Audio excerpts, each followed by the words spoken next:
Alright, this is video number 9 in molding and casting a life-size figure.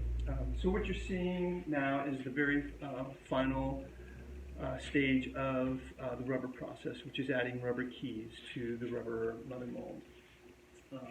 And if you're interested in this kind of thing, I just took stock here at the end of the rubber stage to sort of figure out how much rubber I'd actually used. And I bought them in these 44-pound units.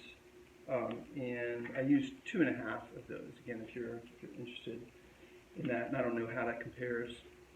If that's a lot or a little, I'm not really sure, but that's what this took.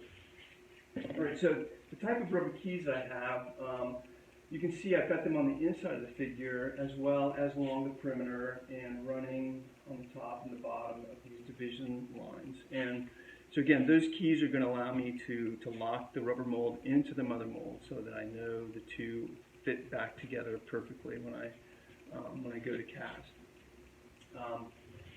You don't need a lot on the inside. They're really more, I think of them more as just insurance to make sure that a lot of these shapes are going to obviously sort of fit into the mother mold. So. But having a couple is nice on each of these divisions. I've got about 2 or 3 on each of these divisions that I have here, just to push in and kind of lock, make sure that I've locked everything in.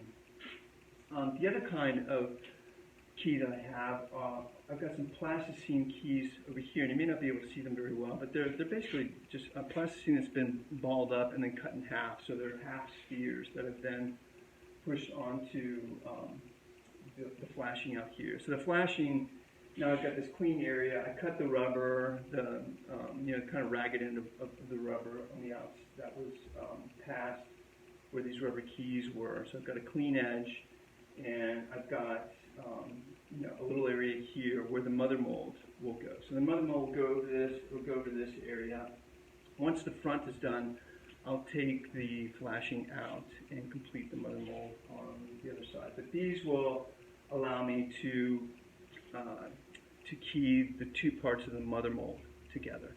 And those are not absolutely necessary because when I'm done, I'm going to drill, when I have both sides done, I'm going to drill bolt holes. And I'll bolt the two sides together. And those bolt holes, practically speaking, are keys. Like you put them together and you put the bolt in and the mother mold's in the right place. But it's nice to have these, I find, because it's just, when you put the two pieces of the mother mold together, instead of fishing around for the bolt holes to make sure they line up, this allows the two pieces of the mother mold to just really lock together. You can feel it. It just sort of clicks together. It's nice.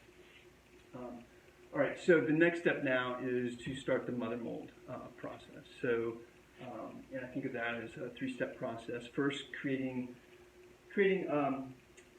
dividing shim, as I talked about. Like I'm going to be dividing this in half, and I'm just going to do it a section at a time. So I'm just going to start down here, and I'll create a clay shim down here that I'll show you when I'm done with that.